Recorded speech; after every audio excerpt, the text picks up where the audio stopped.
cartel of the world's oil-producing nations says it sees a decade of growing demand ahead, despite the climate emergency. Releasing its world oil outlook for 2021, OPEC says orders for crude deliveries are roaring back after the economic slowdown that followed the pandemic. But the group has added that consumer behaviour is having an impact on oil prices, with less car use overall and a switch to electric vehicles.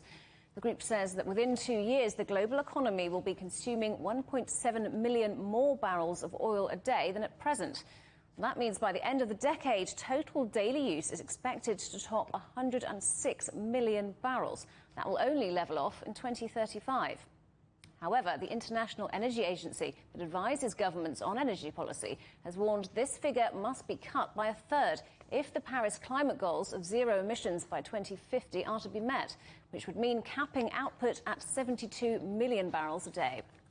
Well, Cornelia Meyer is an independent economist and energy analyst, and she joins us now. Thanks so much indeed for being back on the show with us, Cornelia. So we're seeing oil prices at 3-year highs. Why are they so high, and can they go higher? Well, they absolutely can go higher. They are so high because demand has really come roaring back after the pandemic.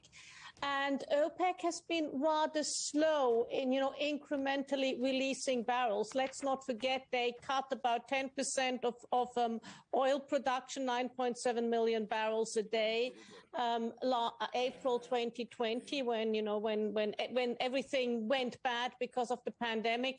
And they're now slowly but steadily releasing 400,000 barrels a day, putting it back on the market. They go slow because there's so many things we don't know, like will there be fourth waves, fifth waves of the pandemic and so on. So the supply hasn't come back quite as quickly as demand has come back. Well, let me just pick up on that point, because of course we are seeing increased demand now. The economy is bouncing back, but can producers actually meet that surge that in oil that increased demand has triggered? Yes, producers can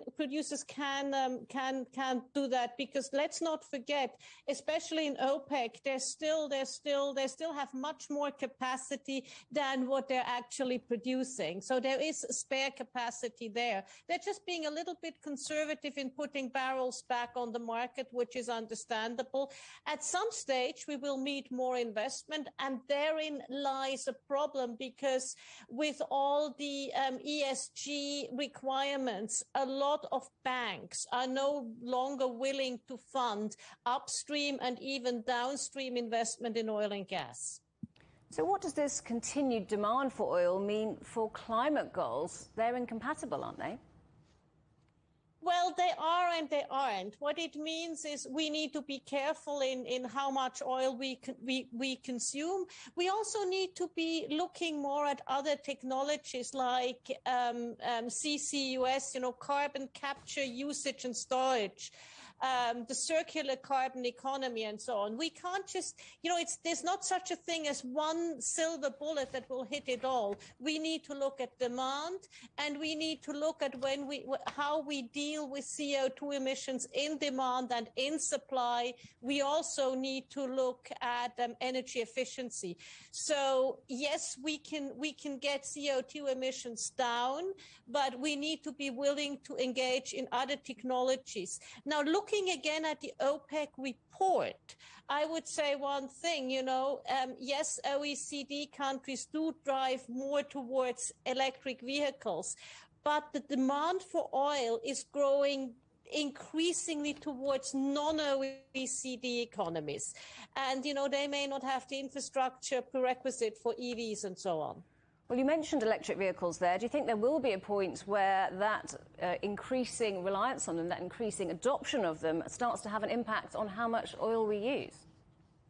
Oh, it already is having an impact. It's just that the rise in demand will go up slower than it would go up otherwise if we didn't have EVs. Let's not forget, we still have a growing world population, and we have emerging economies where people want mobility. And at this point, it's the combustion engine that will get them there.